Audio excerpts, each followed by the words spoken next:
You seem bothered by something. How did we get here? A CDMP TV and film presentation from Crazy D, the mind who brings you the Black Ice Chronicles, the Females DVD, and Situations DVD, brings you The Shifter. It's Halloween night at Crazy D's, and a pesky vamp is out for blood.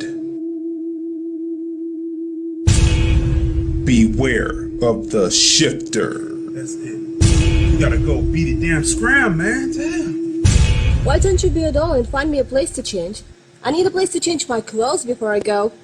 What? Don't try to hold me on the phone. D, you been holding out on me? I was just about to stop and help. You know I helped the crackheads, D. Some people just don't have originality with their outfits. It's like I hear voices in my head talking to me and shit. I saw that punk ass Charles Pippin and his cousin leaving here. I learned the grace pose.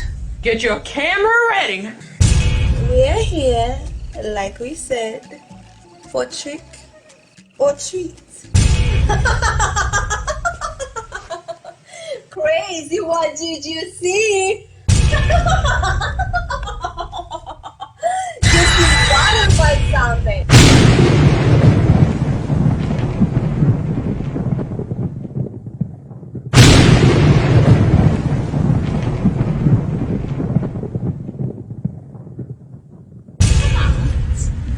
You see that shit? That crazy fuck in there. Oh, what? Right. She can't stand that shit. Who's the pit bitch? Like, I don't What the fuck was she need all hoes? I told her to scratch that poke that bitch eye. Beware of the Shifter. Be at the premiere if you dare.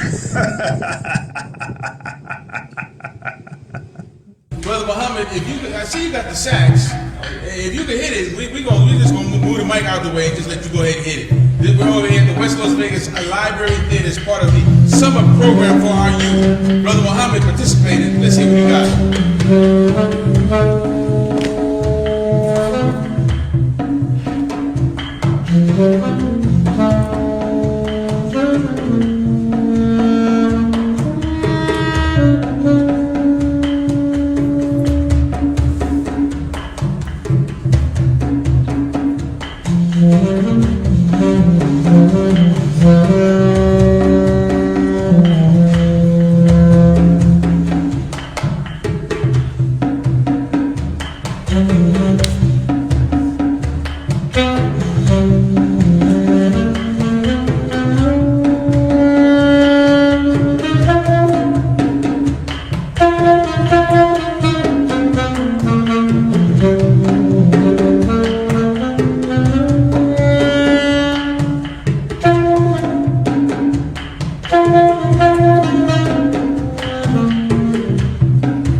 Way back when, and I was here giving back. Brother Muhammad, thank you so much. One of the alumni of the summer Las Vegas Performing Arts Program. At the helm, one of the folks that you gotta say is putting it down, because while the youth may not know, we know. While we don't know where he goes and what happens, when you have talent that's willing to share and give back to the community, as in the form of the icon that's sitting right here next to me, I'm gonna tell you, this brother meant something to me, and still does, because the images that he created put my life in front of me on TV and on film. I'm not gonna tell you how many films he's been in and how many things he's done. I'm just gonna tell you, he already has a day here in Las Vegas. That's right. We have an Antonio Fargas Day. They may not have other things, but we got Antonio Fargas Day, historically bound in history forever, as part of our Kemet in the Desert series. I know the man's work. Thank you so much for making time to vote with our youth in the Summer Arts Program. Mr. Antonio Fargas, thank you so much. How are you doing, icon? And we are back. It's your man, the Turntable Assassin, and I promised you I was going to have, and I said it, that's right, I'm country, we going to have. I have the beautiful, the talented, the gifted. I grew up with this lady. I love her. Can I keep it on? Listen. 100, my first crush. I'm so serious, my first crush. Before Janet, I couldn't have a crush on Janet. She was little Penny. I couldn't crush on Penny, but I crushed on Thelma. But ladies and gentlemen, the beautiful Miss Bernadette Stannis. Hey. Thank you. How you doing? I'm good. How are you? I'm doing great. You know what? I told you, we don't do interviews. Right. We just going to have a conversation. Yes. What is going on with Bernadette Stannis right now? The Black Ice Chronicles, Females DVD. I don't think you realize who the f you talking to. Written, filmed, and directed by Crazy D. Look, Crazy D, I want to work with you. So, how long before we start shooting? I don't have all day, but... You don't have all day. Selling now. I see you still got the lips. This is a reality that's going on right now in the streets. People are being targeted. People are being... you know, just the whole 9 yards. In many ways, snatched up, railroaded into a prison industrial complex system, and there you go, becoming the new modern day slave.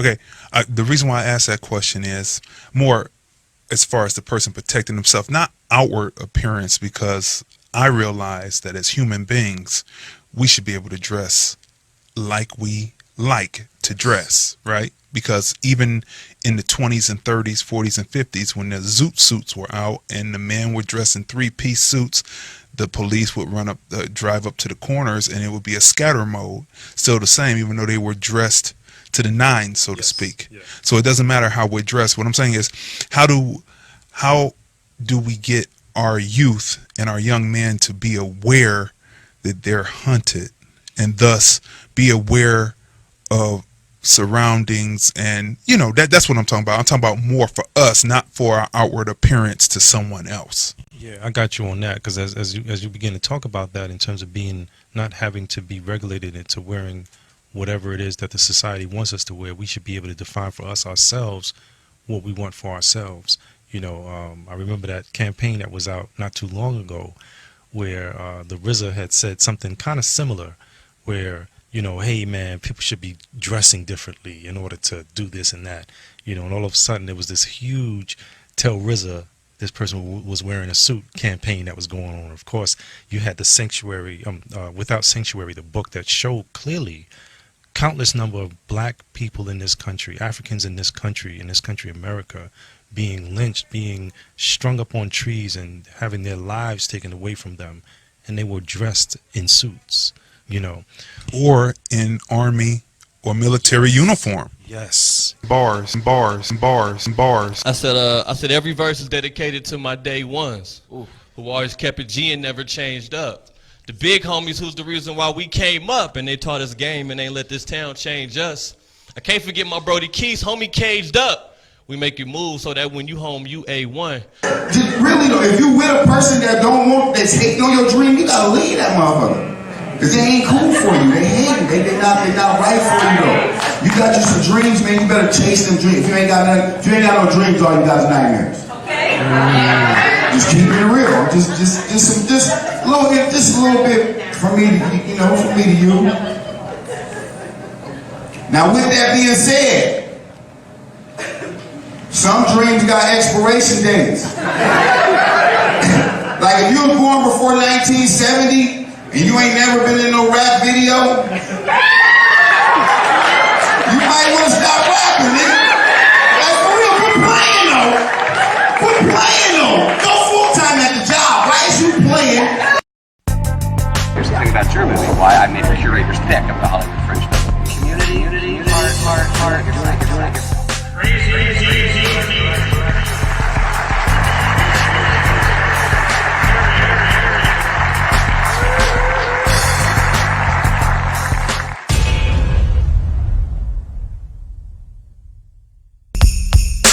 Hi, this is Marvin King, and I am here with the film review.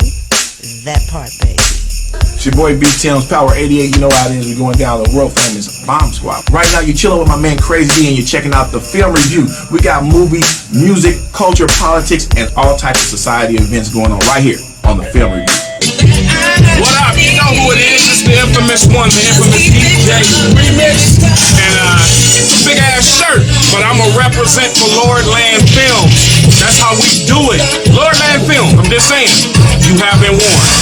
What's up? This your man DJ Boomy, the Party Rocker, representing Power 88 FM, and you are watching the film review. Hey, what's up? This is Tori Russell, the founder and director of Broadway in the Hood. We love you all. Reach Broadway in the Hood at broadwayinthehood.org or 702-482-8777. You are watching and looking at the film review. Crazy D, y'all. The legendary Crazy D. Crazy D is before his time. The musical digital man. And I want to say right now, what's up to Crazy D? Crazy D always one of my #1 supporters, man. A good man, good family man. Crazy D. Tell everybody where to follow you at right now. I want everybody to go follow Crazy D. What up, Crazy? Crazy D, the legendary Crazy D. What up, dog? Yo, Nipsey got some joints, man. All right, people. This is Crazy D, and I'm standing here with, of course, Sharon from TC's Barbecue Crib. Go over here so you can see the sign real quick. You know we need a black television station because nobody is going to be there for us like we are. So come out and support. It's a free event from 6:30 to 9:30. It'll be live entertainment. You'll be able to receive information on the channel, how to get the channel, if you want to have content on the channel. That's right. And remember, the event is free, but the food isn't. So come early and get a meal. See you tomorrow. TC's Barbecue Crib. Hi, this is Bernadette Stanis, Thelma from Good Times, and you're watching the film review. So she just let film review. It's a film review. Thought you knew. Hello, everyone. I'm Rodney Smith with the film review.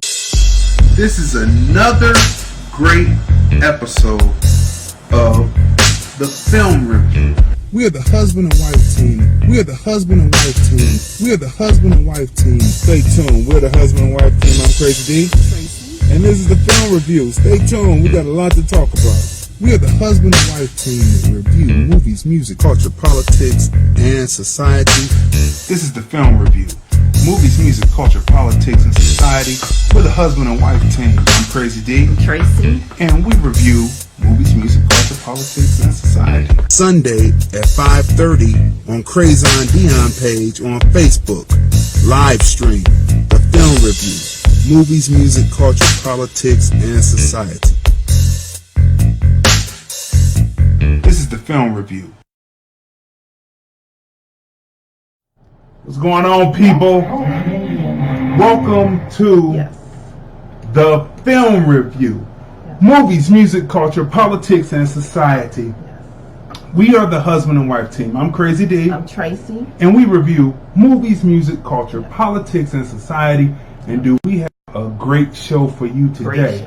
First of all, the call-in number, 213 213-943-3358. That's 213-943-3358. You see it right there on the screen. We are celebrating. And you want to know why we're celebrating, people? Special birthday. It's a special birthday. Yes. Let me tell you. We are saying, first of all, as I do this movie magic here, we are saying, first of all, happy birthday, hip hop. Happy birthday, hip hop. Yes. I believe hip hop has turned 45. Wow. Hip hop is in our generation and it has hit 45 today. Can you believe it? 45. First, before we get on to talking about hip hop, you know what I'm saying? We're going to talk about some celebrity birthdays that are today. You know, Chris Hemsworth. You know, what is his Thor? Yeah. Yeah, he's a year older. Okay. Viola Davis's birthday is today. Nice. Allison Stoner, you know, she was the little girl with the pigtails that danced with Missy. Oh, okay. Her birthday is today. Okay. Part of hip hop. Yeah. Joe Rogan. Okay. You know, he used to be Fear Factor. Now he has his own podcast doing pretty well. Okay. Miguel A. Nunez Jr. Okay. He's has a birthday today. Yeah. Hulk letting the N-word slide out of his mouth. Hogan, his birthday. Next, whose birthday is next? And then the last is Dwayne Martin's birthday is today. But wait, like we said, it is a special day because it is hip hop's 45th birthday. And do we have some artifacts for you to show real quick? Let me bring this down real quick. Hip hop is amazing. Hip hop is amazing. I'm going to tell you. It has totally changed the world. It has changed the world. It definitely changed and influenced my life. Now, what we're getting ready to put up now is the official first flyer of hip hop. Okay. Wow. That's it right there, people. That right there is the first official flyer of hip hop. That was when hip hop was born. It was born on August 11, 1973. That was August 11, 1973. It was Kool Herc's Little Sister's back to school party. You know, everyone's going back to school, right? Yeah. So this was her back to school party, right? He got on the turntables for her back to school party at the rec center at 1520 Sedgwick. Theodore is credited as being the MC that day that kicked off hip hop, but also Coke La Rock also gets credit for being the first hip hop MC. But that's when it kicks off, when Kool Herc was breaking and cutting the records and breaking the funkiest parts of records to make them loop longer so people could dance to the breakdown, to the break, right? And that's also described in the Get Down, right? That was a great show. That was a great show. It was executive produced by Nas and Curtis Blow. We interviewed Curtis Blow, and that interview is up. But he talks about, in the interview, he breaks down hip hop and everything. And so go check that out. But this is the 45th birthday of hip hop. Happy birthday, Happy right? birthday, hip hop. And we want to know what hip hop means to you. 213-943-3358. 213-943-3358. I'm going to talk about what hip hop means to me real quick. But there was something that happened July 13th, 1977, which really propelled hip hop and introduced many different crews of hip hop out there. And that was the NYC blackout of 1977. And it's also talked about in the Get Down. Right? Yeah, it is. And, you know, it was the anniversary just this past July 13th when the lights went out again in New York. Did you know that the lights went out again in New York? Did you know that? Well, yes, they did. They went out again. But this time it wasn't 2 lightning strikes that knocked them out like back in 1977. A lot of people thought in 1977 that because of the heat, because the power generators were over budgeted because of, or being pushed because of people running the air conditioning because it gets hot in New York City, right? But that was not necessarily the case, but it could have been the case. But they said it was 2 lightning bolts that struck 2 power centers that turned NYC totally black, and then from there hip hop really germinated and came to life. And you can watch the Get Down to learn how that came about. But back here is the original flyer. Let me see if we can bring this up a little bit, because this is history and we are glad to be broadcasting this day when hip hop was born. So let's look at the flyer a little bit closer. So let's bring this up.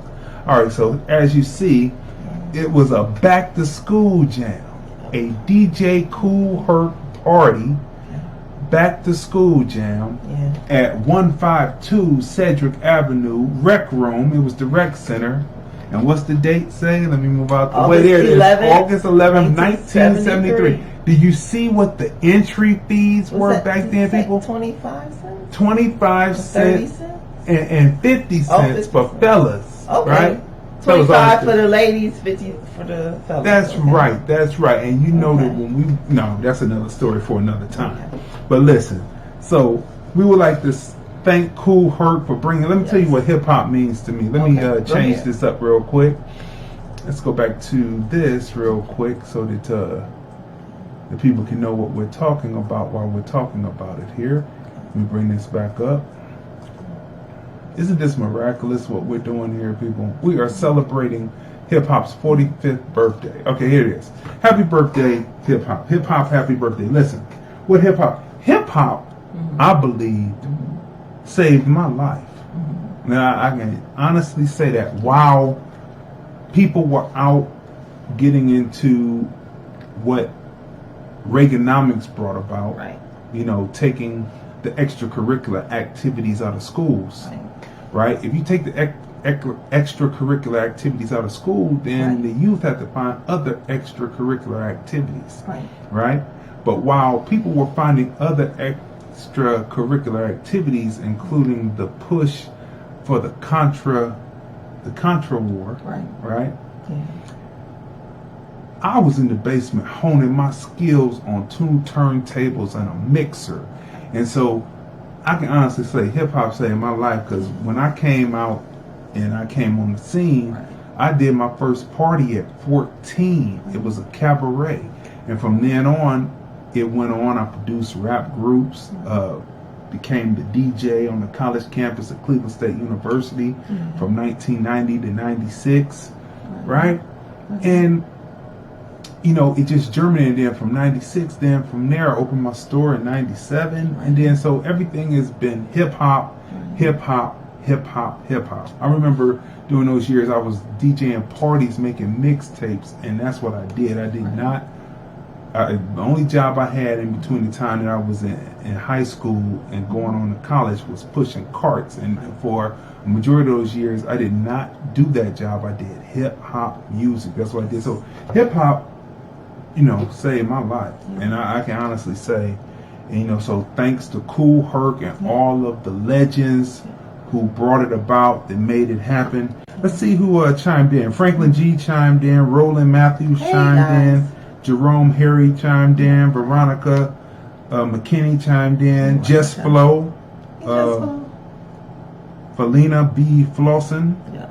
And Mike Brewis chimed in. So, you know, thanks for chiming in. You can write in what hip hop means to you, and we will read it across the airwaves. Okay? I mean, it's amazing because, like I said, hip hop has really impacted the world. You turn on the television, commercials, right? You can see the influence. You can see the influence in clothing. But not only that, what really jumps out to me is how hip hop paved the way for so many entertainers in the Yeah. industry, hip hop industry, to move over into film. That's right. Because I'm like thinking about like Will Smith, who was like one of the biggest stars in the world, right? Yeah. International, like global. They may even know about him on Mars. Yeah, truthfully. No, but it's like, and then you have what Queen Latifah's in film, Ice Cube, 50 is in film, Snoop. I know I'm leaving. There's so many others, so many people. So many. There are LL Cool J, right? LL Cool J, right? One of the originators. Yeah, you know. So and then from there, today we see other hip hop artists like Childish Gambino. Let me rephrase before I get some people at my head. What? Original of the next wave of hip hop Right. after the, after Kool Moe D and all them, Right. and all them Cold Crush crew. Right. You know what I'm saying? Funky 4+1, all that. Right. But then he comes in. They're the LL, next right? wave, right? They're the next wave. I had his cassette. Right after Run DMC. Well, Right. actually, he might be considered the third wave. Well, whatever He's in he there, is. second, third wave. Yeah. But he's there, so I got to make the He correct. made But a he's huge one of the impact. ones who, once it got on wax, Right. he took it to that next level. did. Yeah. He did. So we have to stay true to form. Here, Right, but just There's like so many people. there's some hip hop purists out there with try to get It to was my name. even transformed over to jazz because you remember we had customers who during the work week they wanted to hear jazz in their office. I mean hip hop in their office. Right. So I can't remember that line. That was Hidden Beach. Okay, right, and they Hidden translated a lot of the hip hop music into jazz. Yeah, you know. It was the So- violinist. I forget his name right now, but yeah, it was Hidden Beach Yes. series, and they turned many of the songs into jazz. Yeah, Right. that was So a good thing. I mean, hip hop made a huge, and it's still making a huge impact in the world. And like for a lot of the teachers, some of the teachers are in their curriculum are teaching children with math and science by way of hip hop. By way of hip hop music. So, that's right. So I mean, you huge can't impact. a huge impact on everything, Right. and now it is time, ladies and gentlemen, for us to go on ahead and sweep the floor and run the table. First of all, Yes. this discussion and the whole film review TC's real is brought to you by TC's Barbecue Crib, 3655 South Durango Drive. It is a tourist attraction, people. When you come to town, Pick you up when a bracelet. when you come to the city of Las Vegas, Right. make sure you get an Uber or your car of choice, and make sure you make it out to 3655 South Durango Drive in Las Vegas. In between Las Vegas and Summerlin is TC's Barbecue Crib. And you see the bands, we're wearing the bands. Make sure you walk in and get you one. Right. Make sure you walk in and show them yours, because mine didn't have it. I couldn't show the name real good. There it is right there. Make sure you stop in and pick up one of their t-shirts too. Make sure you purchase the t-shirt, sit down, get a meal, and when you walk in with this right here, people, you see this right Get here? your discount. This is the film review periodical. And when you walk in with it, right, and you scan this barcode right here, let me put it right here in case people can freeze frame, they can take this barcode right in.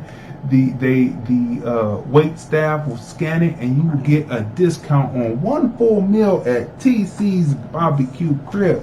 They are our first advertisement partner, all right? So we want to say that as we clear the table. What's up to Scott? What's up to DJ Thump? He chimed in. Okay, so now, before we go any further, like I said, we have to go on ahead and do these things. And, I have to hire an engineer, probably hire a college student so he can get some credit on his college. Now, speaking of hip-hop people. Right. You know what we forgot to say? What's that? Even in gospel, we have gospel hip hop artists. That's right. His hop and gospel hip hop. Matter of fact, Canton Jones. Right. He's a great hip hop artist. He's got this new song coming out called "So Glad I'm Saved." Yes. You'll be able to hear that shortly and see the video that'll be coming up. But right here, people, is the film review, music review, episode 5, mixtape 5 that is coming up. There are 10 There are 10 slots left, as you see. I will have to bring it closer, but we don't have time to do that because we got to keep moving as we sweep the floor and run the table. As you see, this is episode 5, mixtape 5 of the film review, music review series. The only place, what's the slogan say? The film review, music review, hip hop we like to hear in movies. That's right. Yes. We push your songs so they can be heard in independent film and Hollywood movies. We push it out. Yeah. We push it out. Believe me, we push it out. Yeah. So get your songs in. You can go to your email and type in Lordland Enterprises at hotmail.com. Attention, the film review, music review show, episode 5. Submit your MP3. That's right, we play MP3s too because we put a nice collage up to go along with your song, or send in your MP4, send in your videos, and we will make sure that we get you in there. You're selected, you're going to be in there, you're going to be in the 28 selections that's up there, banging out in people's car globally, and also on people's smart TVs and Roku devices globally, right? Instructions on how to watch us globally, anything that we do, is right here on the film review periodical. You see that? In your smart TVs or your Roku devices, you download it, search Lordland Films, and then you enjoy our movies, our shorts, our documentaries, and the film review, music review show. You can watch all episodes, 1 through 4. Episode 5 debuts August 31st. All episodes debut on August 31st of each month, except for February, because there's only 28 or 29 days. 28. So whichever longer it is, if it's a leap year, it'll debut on the 29th. If it's the 28th, it'll be the 28th of February. If it's a regular year, right? Yes. So get yours in. The deadline is August 15th. Every 15th of the month is the deadline to get your MP3s or your videos in, so that you can be on the film review, music review show. Boy, do we have a lot of things happening over here. And there's a lot of great music on the film review show, because I'm just thinking about like the international artists as well as local artists, and then we have with gospel, and we have hip hop and R&B. Yeah, the ones that Caribbean has that hip hop feel. Yeah. Like the Dave Tolliver piece has that hip hop feel. We had an African artist. That's right. That's so true. International. Now, right here, people, we want to shout out first to DJ Thump, because he's one of our guest interviewers. Yes. He interviewed Thelma. He did an excellent Good job. Times. Yes. You know, he's interviewed quite a few people. He's interviewed Monique, and all of that is available on, let me put it up there so you can see it, Vimeo.com/showcase by Crazy D. And again, you can see all of this globally on your smart TV and your Roku devices hooked up to your TV. Right? And a happy anniversary to Thump and his wife. That's right, because they celebrated their anniversary. I believe it's on the same day as our anniversary, because we just came from celebrating our 29th year together. And you know who else? Who? Pat and Leon also. So it's 3 couples all today. Pat and Leon. Yes. That's right. Your friends back in Cleveland. Yes. That's right. Yes. So let's see. Let's go through this. You know, speaking about hip hop and back in Cleveland, I thought about at the Maple store when members from the Word Church would come over and get the hip hop rap mixes for their kids and teenage skate nights at the church. And the clean. It was clean. We carry clean hip hop, right? So we had the clean hip hop music they would come and get for the church, and then we also had the hip hop music that they would get for the I think it would be on Friday nights, right? Because they had stuff for the kids, sometimes Fridays and Saturdays, to keep them involved and out and out of the streets. Out of the streets, You know, because so hip hop has played a major in role. all arenas. In all arenas. Yeah. It really is. It is the music of the world. Right. And where did it come from? And who created it? Right. But black people in America. Yeah. That's right. So that's why, like, when people down hip hop, I'm like, you don't really know hip hop, because hip hop is huge. We have all genres. You know, we have like the old school, new school, and we have, like we said, the gospel, and we have jazz, and then we have trap music, as well as what's the one drill. Right, drill music. That's right. And then we got mix and screw. Chopped and screw. Mix and screw. Yeah. Chopped and screw. Chopped and screw. I should have known that. There's much Swisher House. Yeah. And so, I mean, hip hop is just a variety of hip hop. So, for whatever your taste is, so when people down it and say, oh, it's just all cursing and nastiness and calling women out of their names, I'm like, no, it's different types of hip hop. Different types of hip hop. We have conscious hip hop. That's right. That's right. Gospel hip hop. Everything. You know, so everything. There's all types. It's what you want to hear. You can find it in hip hop. If you want to hear hip hop influenced by jazz, you reggaeton. You can hear reggaeton. That's right. Reggae. Everything. You can hear it. Now listen, people. The film review, music review, episode 5. I don't mean to, you know, toot my own horn, but this is a banger. Like, all of them bang from volume 1 all the way up through volume 4, but volume 5 is a banger, and I'm hitting my stride, right? I'm hitting my stride and, getting back into formulating and putting great mixes together. Volume 1, people told me they loved it, and you will love it too.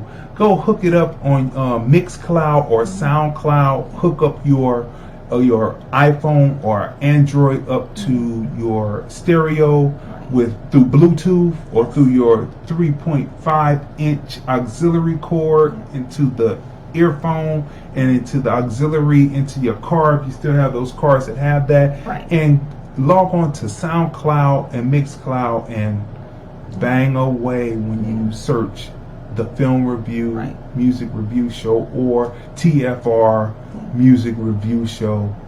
You will be bang, your speakers will be rumbling, because we boost the sound, baby. We master past the master. I will say that. And without further ado, as we hit our stride, Crazy D makes movies. It is now Lordland Theatre. Yes. Lordland Theatre.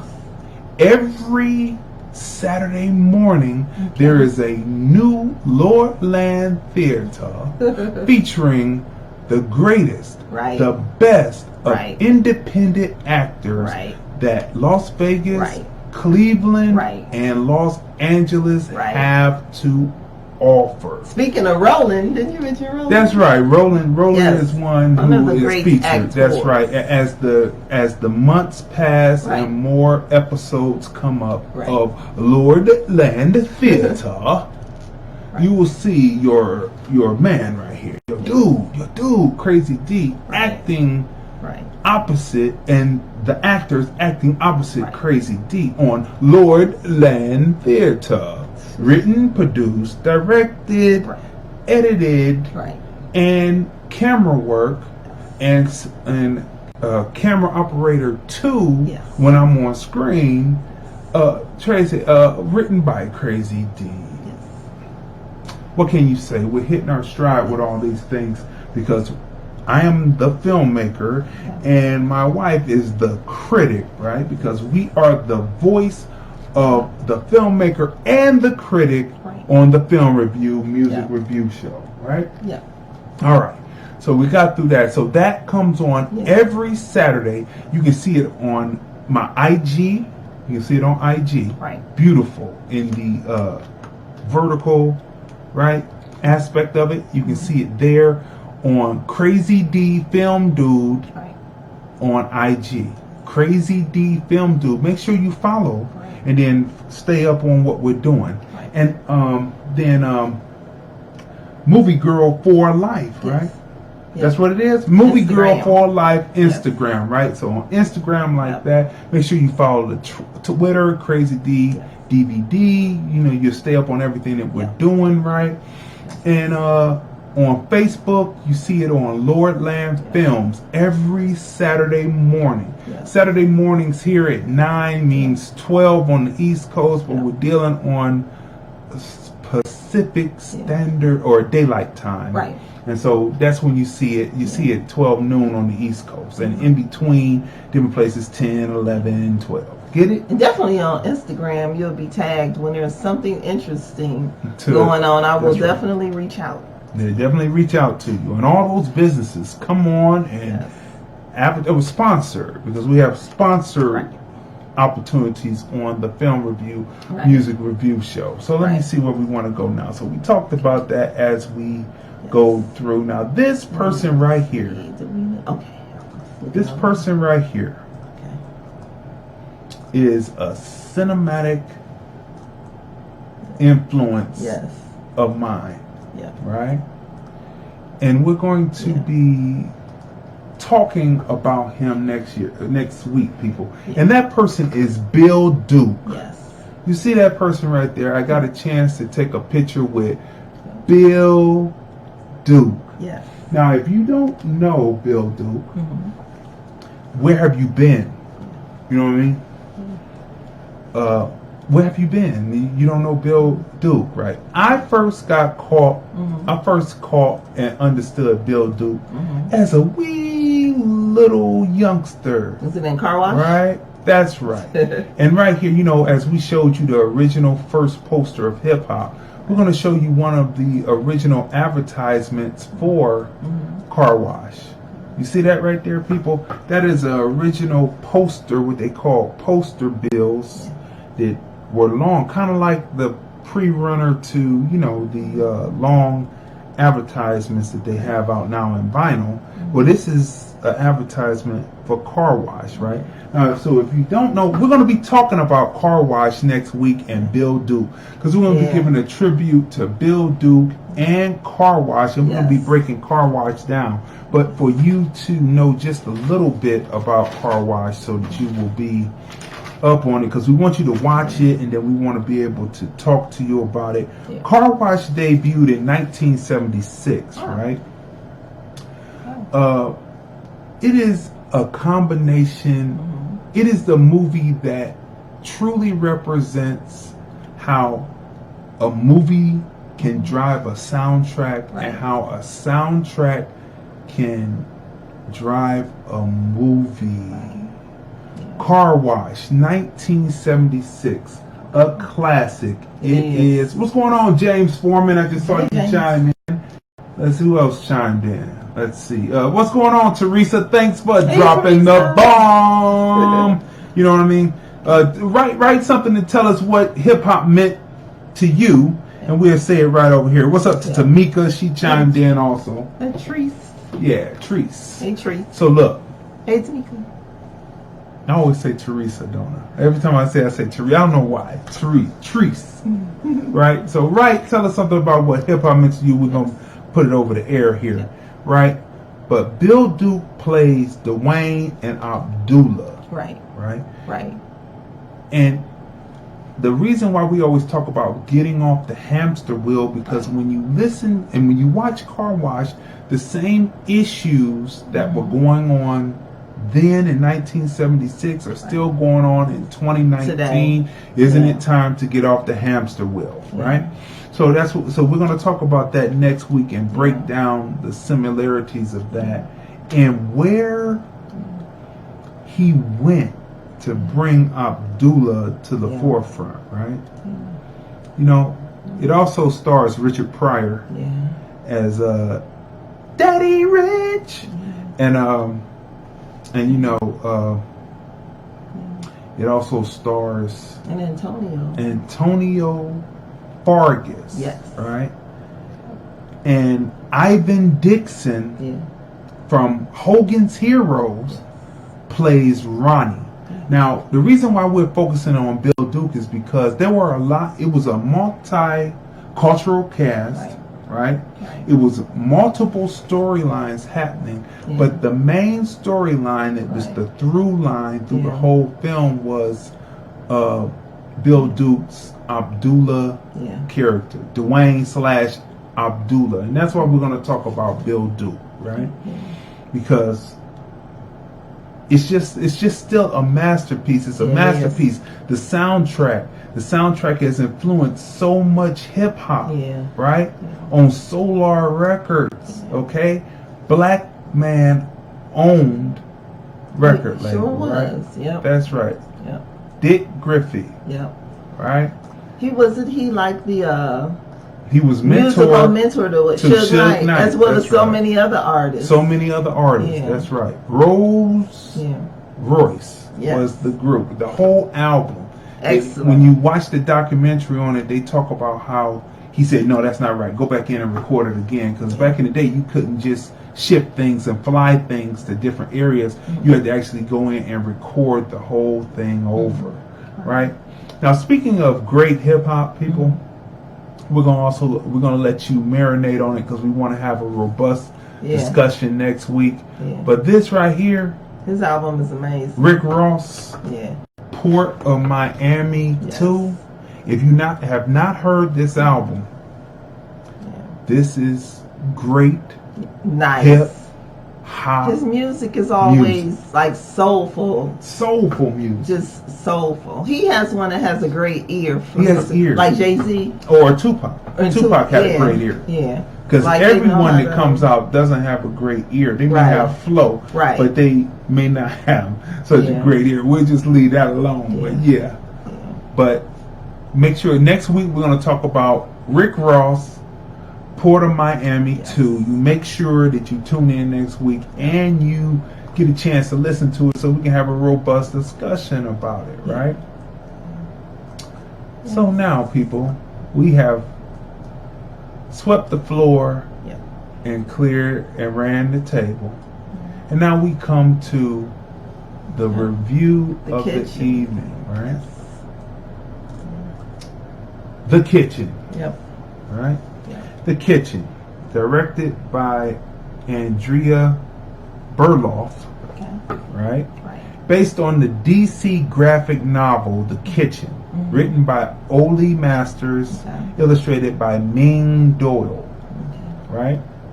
Starring Melissa McCarthy, Tiffany Haddish, and Elizabeth Moss. What can be said about this film? What can be said? Is it the same old bigoted tropes? Did you walk in and because it's the Irish Mafia, did you hear a lot of people? Did you hear a lot of stereotypical language about black people in this film? Guess what? We're gonna break it down and let you know what you heard and what you didn't hear. Okay? Right. All right. So, The Kitchen. Right. Based on 3 women. Right. I'm gonna give you a quick synopsis and then we're gonna get into it. 3 women. Their men try to hold up an establishment. The FBI is there. Police come. They arrest. They get 3 years and they're off. Right. Leaving the women basically destitute and alone because and their children destitute and alone, and they cannot find work because during that time the laws were not put into place where women would have equal rights because like you've seen this in the trailer where the man says it's an Asian man that they have sitting behind the table and he says that most employers are looking for someone who will work. What happens when your kid gets sick and et cetera, et cetera. So they were like discriminating against women with children. That's right, they were. And getting away with it. There wasn't any laws. There were no laws to protect women. So they took it upon themselves. Now, the movie moves. The pacing on the movie is pretty quick. They don't let any grass grow under their feet as far as from the time that the men go in into when they start to formulate a plan to become basically mob bosses in the Irish mob, right? So there's no grass under their feet. But this is where I think the DC comics are going to thrive. Winning. Their graphic novels. Yes. Right? Their graphic novels, because this is arguably a rated R film. Rated R. I mean, you know what? And just like everything you said, the leeway into it. I'm just happy to say there wasn't any.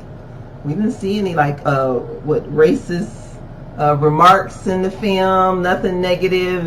It was great. Well, not towards black people. There were plenty of other words thrown around for different ethnic groups, right, that were in the film, right? So that pretty much sets off, and that's the initiating event. Their husbands going to prison, and their dramatic need is once they got the first envelopes of the family so-called taking care of them. Right. They said, "Wait a minute, this isn't enough to pay the rent." And you saw this in the trailer. Yeah, so we're not doing it. So it wasn't enough, right, to pay the rent. So that's what opens it up, and then you've seen let me tell you, first of all, let's talk about Tiffany Haddish. Yeah. I loved her character. The trailer does not. The trailer makes you go to the movie to see it. It doesn't do it justice. Does not do or give Tiffany Haddish credit for the acting chops that she has Excellent in job. this film. Yeah, she did. We were like, wasn't she the star of the film? I mean, Her and Melissa.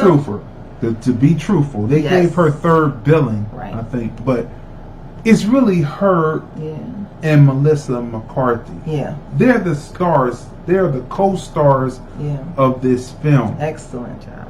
And from what I researched about the DC comic, which I have to go back and read some more, but I looked at the illustrations, and it didn't appear that the third woman, to me, I could be wrong, but it didn't look to me like the third woman was black, right?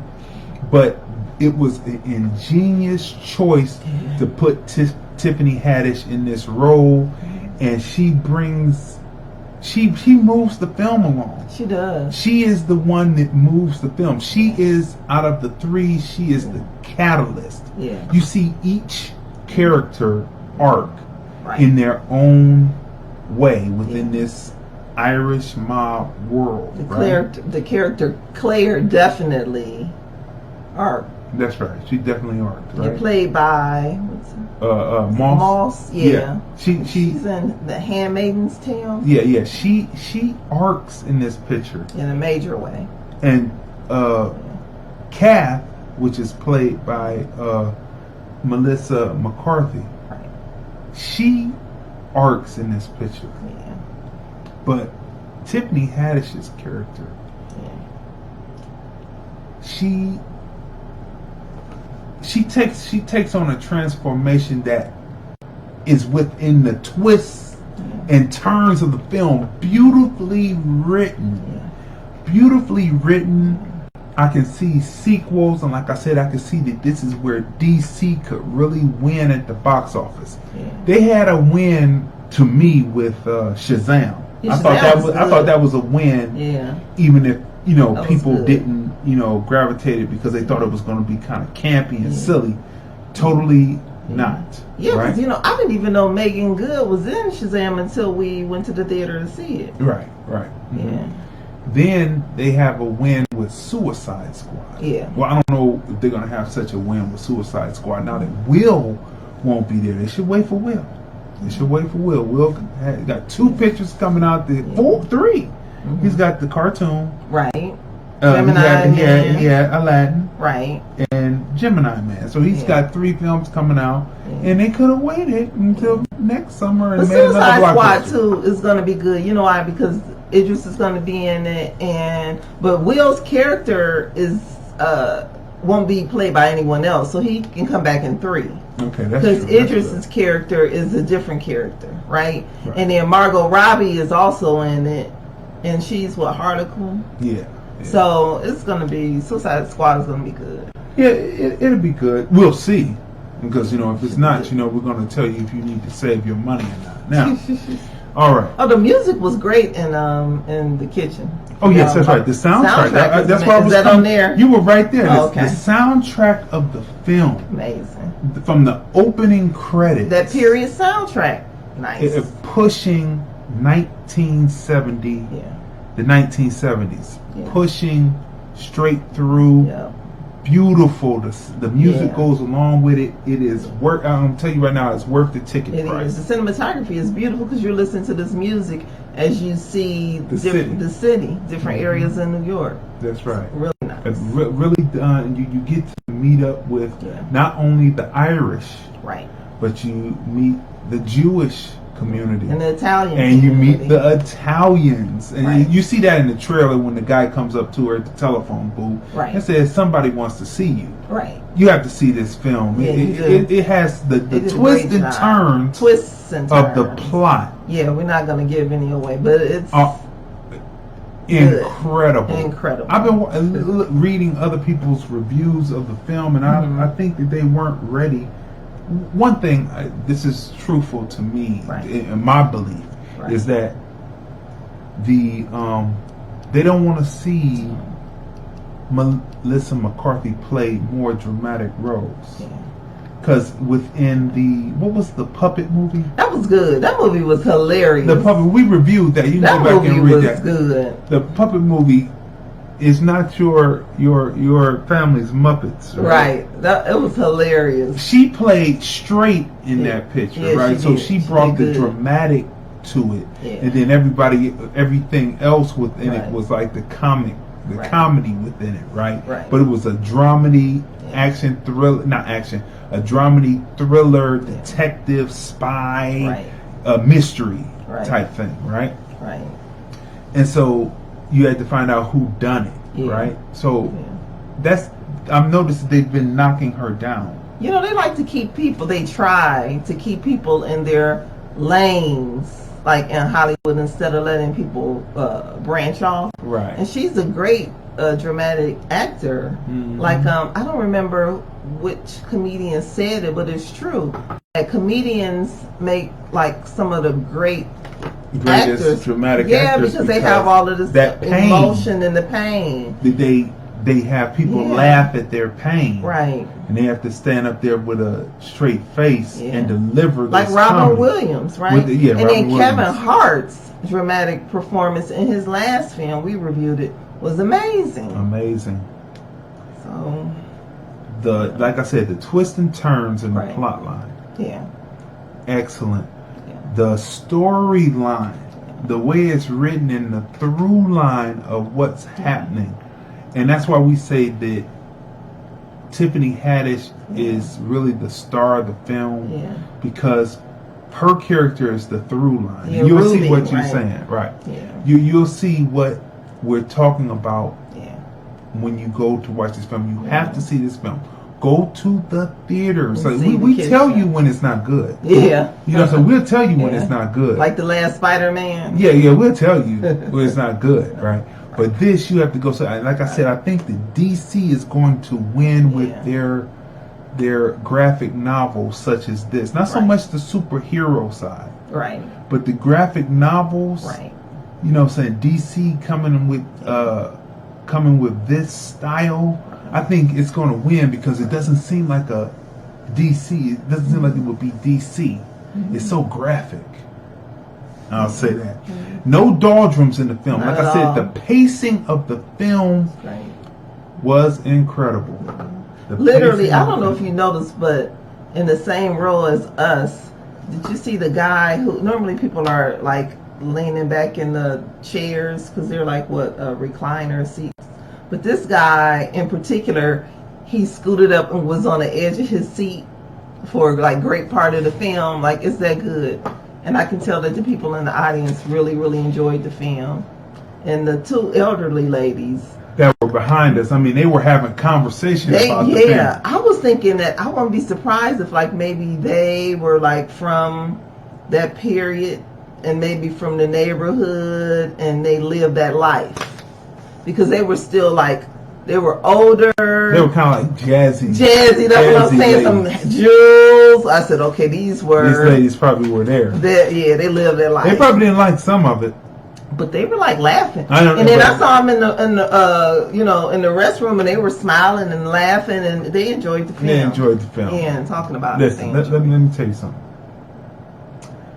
This has to go into our best of 2019 when we give out the awards at the end of the year, or at the top of 2020. Yeah.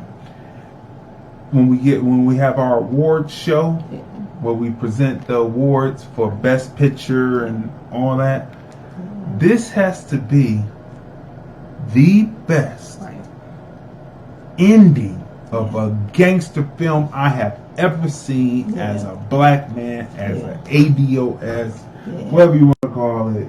It is the best ending of a gangster film that I have ever seen.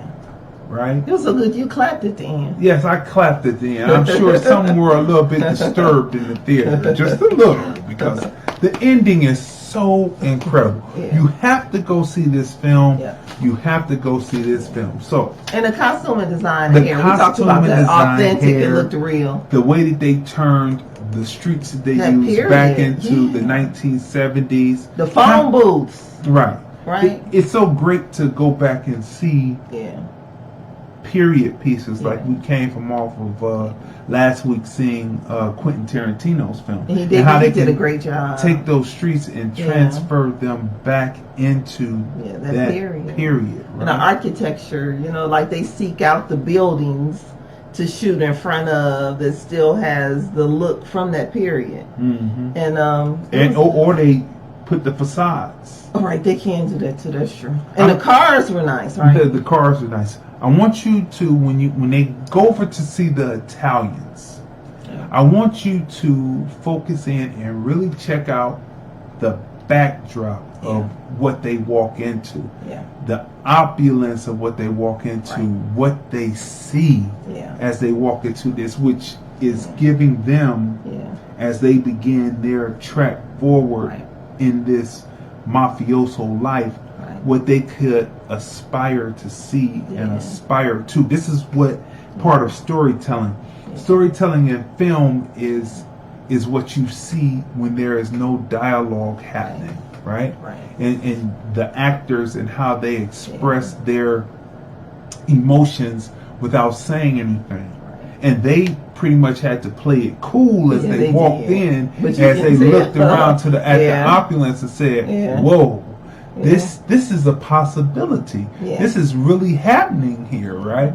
So make sure you check that out and look at that. Right? Yeah, I don't want to tell too much because it's just a lot in it. You have to go see it. Any good film, you can turn the sound down and watch. You can tell by the frame, the angles, and all that in silence, because film was once silent. It was just a piano player playing or a musical accompaniment of a band playing the keying by what they saw on the screen, right? But film is was a silent picture. It told stories in moving pictures, so each cut had to tell a story, and that's what makes good film. So you can turn down the sound on any film and watch. So as I sit there and I watch film, I look at it and I look at it for what it would seem like in silence. Does it tell the story? Like when a good film opens up, it shows you where you are. Right? It builds that world for you through images. And even while dialogue is going on, it's the sets behind it. So the sets that they used and the locations that they filmed at. Beautiful. Yeah, really. Beautiful. So we've been through it. So we talked about the soundtrack. Yes. That's a 10. The twists and turns, the through line on the storyline, the plot, 10. No doldrums in the film whatsoever. 10. The best gangster film genre that I've ever seen. 10. Okay. So what would you rate the film? Definitely a 10. Like everything you said, I agree with. in the scene that you mentioned, it's really, really worth talking about or going into, but we're not going to do it because we don't want to spoil the film. So you definitely. Yeah, we'll come back and definitely visit need to go see it. We'll come back and visit it when it comes out on DVD. On DVD, yeah, and then we can really. Then we'll be able to go in and tell you more about it. You have to right? go see this film. It's good. You have to go see this film. It's worth it. My rating. It's a lot more than just what you see in the trailer. That's all I have to say. More in depth. The trailer is good. You know, it'll bring you to the theater, but the movie takes you on a ride. It takes you on a journey. Yeah, it does. You don't expect the outcome in the storyline to be what it is. But it's much deeper. It's great. It's a twist on the hero's journey. Yeah. Right? Because you start out with 3 heroes. Right. And then it moves the pace and you see each one arc. Yeah. And we talked about Tiffany Haddish's acting. Right. But Melissa McCarthy and Moss, Elizabeth Moss, they're acting in this, and the whole supporting cast, right? It's so many different names that we would be here a long time naming all the names, but the supporting cast, which is mostly men, right? Because they're in this male-dominated gangster mob life. And all the supporting cast are good. The action, the use of the effects, gunshots, all that, beautiful. There's scenes in this film where I could tell that the director used elements of filmmaking 101, such as, which are the building blocks to making film, like using you don't see it, but you hear what happens, right? And then it allows the actor to react to what they hear. Beautiful work. The action is off screen that you hear through sound. Beautifully done. The use of, I'm just saying, the twists and turns, and there's mystery in it because you see, well, who is this person that's with this person? Suspense that you don't see until the end of it. See this film. I have to give it a 10. I remember not a few reviews ago, because we're on number 71. Yeah. So this may have been like review maybe 8 or 9 or 10 or something, but I remember us saying we would love to see Tiffany Haddish and Melissa McCarthy in a film together. Do you remember that? I think we did. And it happened. It was amazing, just like I thought it would be. So definitely worth seeing. So see The Kitchen. Yes. All right. The Kitchen is worth seeing. You will be more than pleased with what you see. Yeah. Now the topic for tonight, people. With the rash of mass shootings that are happening in and our condolences go out to all family members and friends who lost loved ones. That's right. And the most recent tragedies, the past tragedies, it's just beginning to be too much. And so the topic for tonight is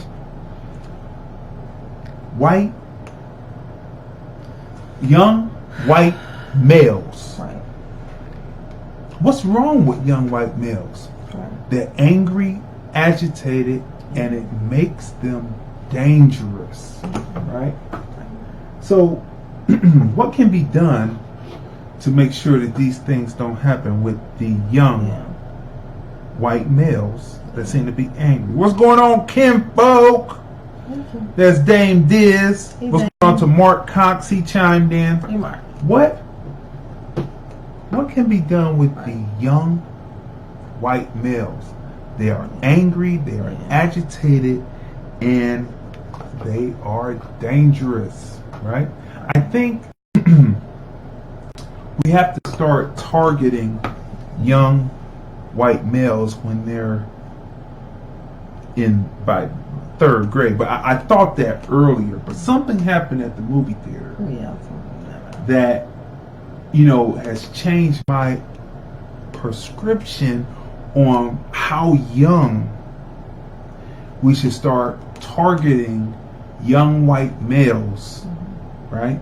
We should start targeting them for reprogramming at the age of 3. So like the ones who show negative aggression. They show aggression. Here we are.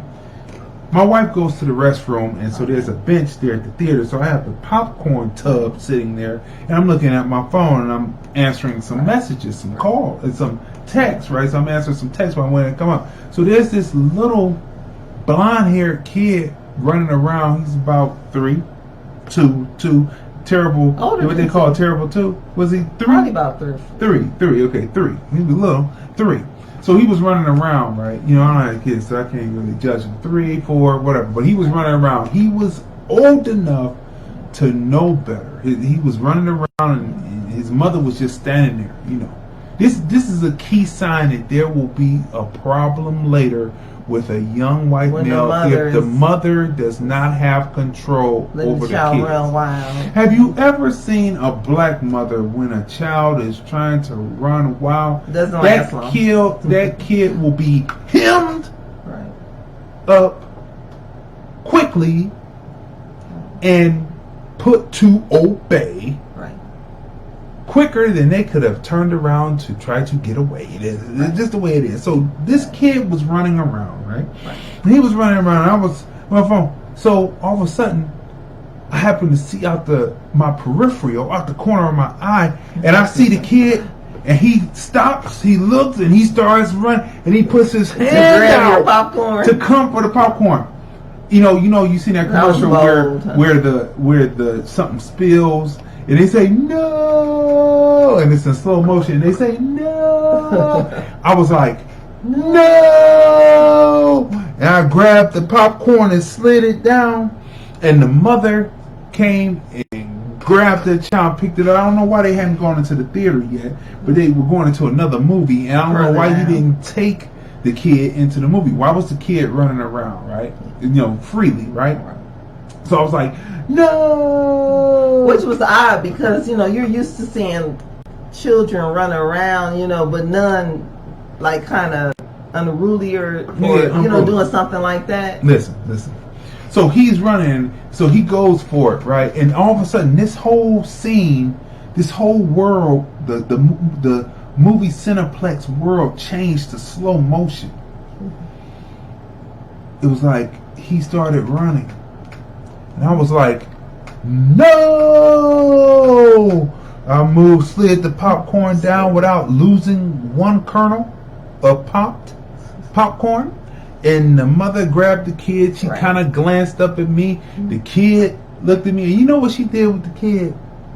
She didn't keep the kid hemmed up like a black mother keep the kid hemmed up, right? Because, we're trying to keep you from getting into the penitentiary, right?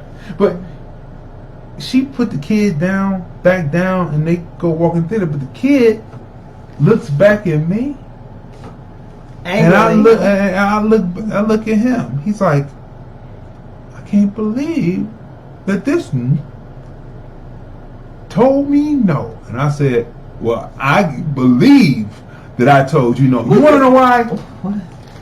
You want to know why? If you let little Teddy run around uncontrolled by his mother, mark him as the next Ted Bundy. I'm telling you, if they're running around uncontrolled, normally kids to go about their way, right? Right. They wouldn't. So you're saying this kid looked back like, I'm gonna get you. Yeah, he looked back like he looked at me. I looked at him. I say, I'll see you in 20 years, bro. But anyway, right? So there it is, right there. She didn't say, "Oh, excuse me." She just said, "Don't do that, little Tim." Listen, if little Tim won't take direction, mark him as the next Timothy McVeigh. I'm telling you, there's something going on with the rearing. I think they're being drug up and not reared by their moms. And, this is why we have angry young white males today. So we have to start targeting them. I thought we were targeting them by the 3rd grade. If they're in the 3rd grade and they won't listen to the teacher, and the teacher they won't sit down and they active, just mark them. If little Jeff is trying to steal popcorn, mark him to be the next Jeffrey Dahmer, because if he's going to steal some popcorn, he's definitely going to kidnap, rape, and then cook and barbecue some Negroes. Well, that was what was odd, because it's always like little kids running around all the time. Oh no! And but not do that. Not like that. And not like that. That was different. They might bump into you and say, "Oh, excuse me, mister," and they'll go about their business or whatever. But this kid, he looked back, huh? had early entitlement issues. Write that down, people. Early entitlement, or should I say early unfounded entitlement issues, meaning that they feel that unfounded by anything. Right. They feel like they should have everything on the planet is theirs, and that is a problem. Right? If you see little Ted running around uncontrolled, just call him the next Ted Bundy. If you see little Tim won't take direction, mark him down as Timothy McVeigh. Little Jeffrey. Little Jeff. If he stares back at you with a glare. And you're looking at him like, yo, I see you, brother. I see where you're going to be, because your mother don't have control of you. You can mark them as they are potential to be in the penitentiary one day. From the age of 3. Not 3rd grade. You know, like how they say, well, if black boys aren't reading by the 3rd grade, they're going to be destined for the penitentiary. I'm telling you, at 3 years old, if you see a young white male and he's running around uncontrollable and he wants to steal some popcorn, little Jeffrey, he's going to grow up to be Jeffrey Dahmer. Okay? All right? Or end up on Dr. Oz show. One of the kids, you know how they had the kids who beat their mothers and the moms are scared of them? Right, and they're going to wind up in the penitentiary. So we have to break that cycle, because it is not so much for them, but for us, because we don't want them to grow up to be disgruntled, angry, agitated, dangerous, young white males shooting up people because they couldn't get dates, because they don't like the people who are dating one another. I mean, like, really? There's something that's psychological there. There was some entitlement, some early, false, unfounded entitlement issues there that need to be addressed early, starting when they're 3 years old. When I looked at him, I said, that kid is going to grow up to be a Jeffrey Dahmer, a Timothy McVeigh, a Ted Bundy. Who else? If little Johnny doesn't sit down in class, he doesn't sit down in preschool, you can mark him down to be John Wayne Gacy. He's going to be another John Wayne Gacy. What's the one that shot up the church? He's not even worth remembering his name. Dylan.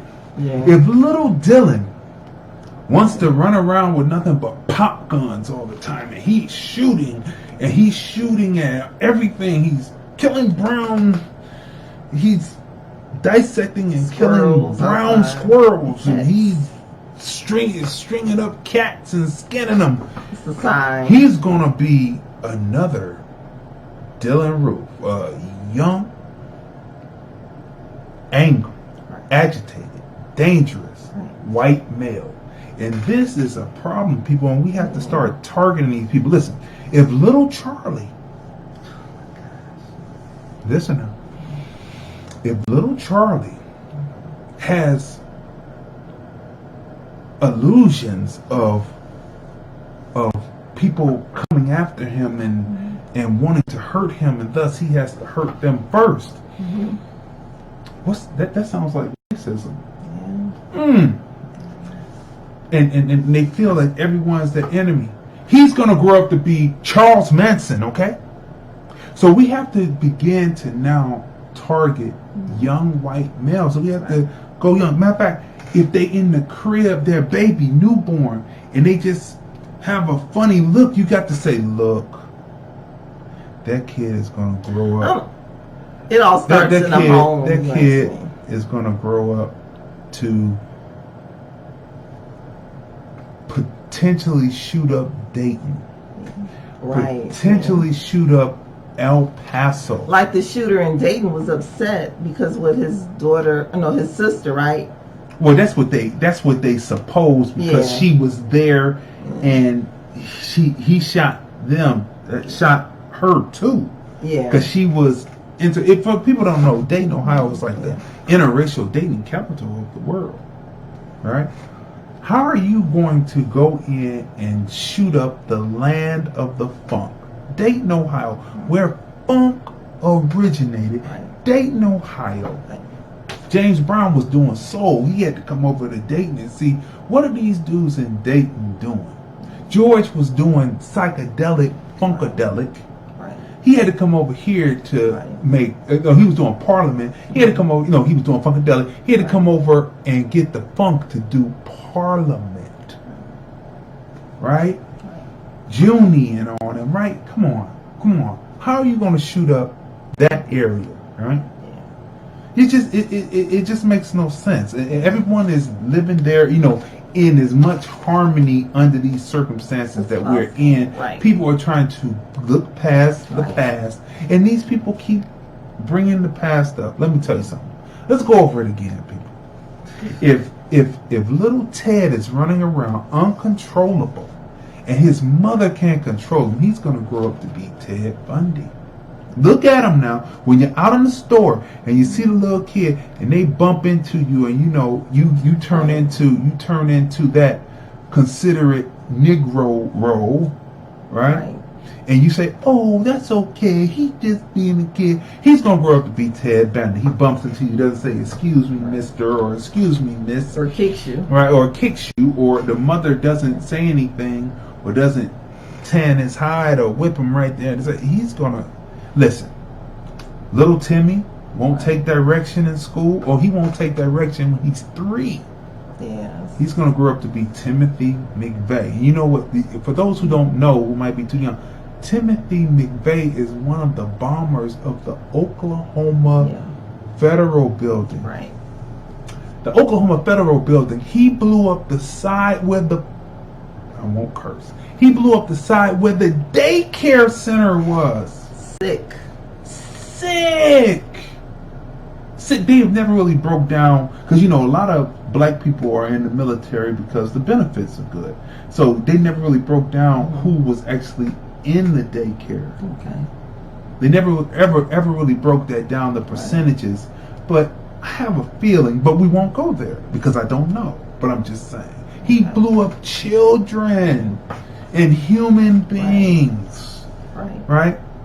That's why racism and this whole white supremacy thing needs to be definitely reeled in. What's going on to LeBlack Williams? He just chimed in. What's up, LeBlack? Hey, LeBlack. It needs to be reeled in because, their intention is to go after Latinos or black people or, Jewish people, Indian Americans, everybody, right? Everybody other than white. What's going on to Holland Whoopington? He just chimed in. Hey, Holland. I got some MCs in here tonight. You do, don't you? And poets. Yeah. But the thing about it is their intentions may be to go after people of color, but they end up killing white people also. Like, everyone is affected by racism when they go in and shoot up people, like in Dayton. In Dayton, there were white people in the bar too. So they shot up all people. What about dude who calls Vegas strong, right? He was going to shoot his own. They have a thing where they're trying to scare their own into becoming racist. You know, there's a certain amount of racism in people anyway, right? But they want them to be overt and not covert, or just it is what it is, and I don't want to learn anything about it. I'm just going to live my life. I want to get these extra pieces of silver that was that comes from the degradation of another group of people, but I don't want to know about it. I'm not conscious of it. I don't want to know about it. But listen, people, if little Jeffrey is running around and he's trying to steal popcorn, he's going to wind up to be Jeffrey Dahmer, eating people. But what if those people who, I mean, children hear things in the home. So if they hear racist rhetoric, they're going to be in public and they're going to act out what they hear. So what you're saying is, that because they hear it and it goes into they see it, it goes into their eye gate, goes into their ear gate, they're eating it, figuratively speaking, that once they hear it, they'll come out and be out in public and they'll say, that dude don't own that popcorn. I own that popcorn. I'm little Jeffrey. I'm going to eat that popcorn and watch out. Because my parents 20 years said, I don't eat you. Right. My parents, because what did he say? My parents said we're going to make America great again and this is our country and we're getting rid of everybody. And so they acted out. Listen, people. So listen. This is what we as concerned citizens that want to see this society continue to blossom and to make America and the United States of America a more perfect union. We have to then begin to weed out people. We have to look at people like, what's the senator? What's the head of the Senate? What's his name? With the M, McConnell. Mitch McConnell. Mitch. If little Mitch. If anybody watches Kevin Hart's the Husbands of Hollywood, if little Mitch was little, what does Mitch mean? But go ahead. If little Mitch was little and he was in Kentucky and he revered cross burning, and he heard the people saying that they were going to take over, and he has a false fear of everything, and he grows up, he's going to be in the Senate, and he's going to rather side with another foreign country than to give you a leg up. This is a problem, people, and that's why we have to begin to now target kids. I thought it was like third grade, second or third. Now I'm going to have to say it's preschool. When you had your interaction with I'm going to say it's preschool. You might even have to say when it's terrible too, or even when they're in the crib, when they newborn, they give a funny look. And it's not gas, and it's not that first ball that comes out. You be like, whoa, we're going to mark you down as somebody that's going to most definitely see the penitentiary if we don't curb and bend your ways. So that's what we want to talk about, people. We have to now begin to target early the young white male to save us from him, or for some people who are kind-hearted, save himself from himself. But we're saving ourselves and we're saving everyone else from him, because we have generations that are coming up, and we don't want to see that.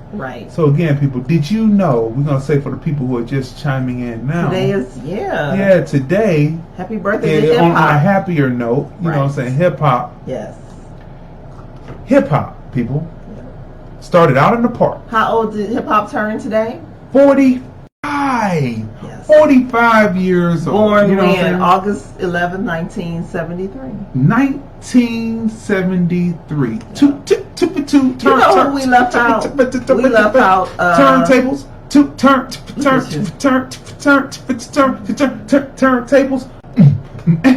Country.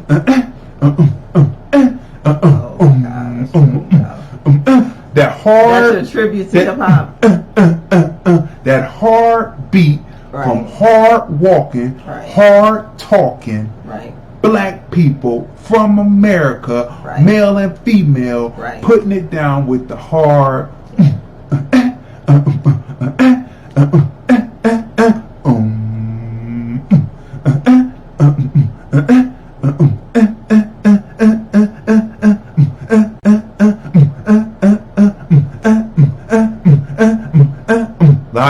dot, dip dotty.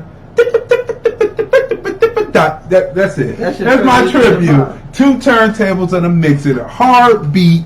Shout out to all the originators of it. Oh, God.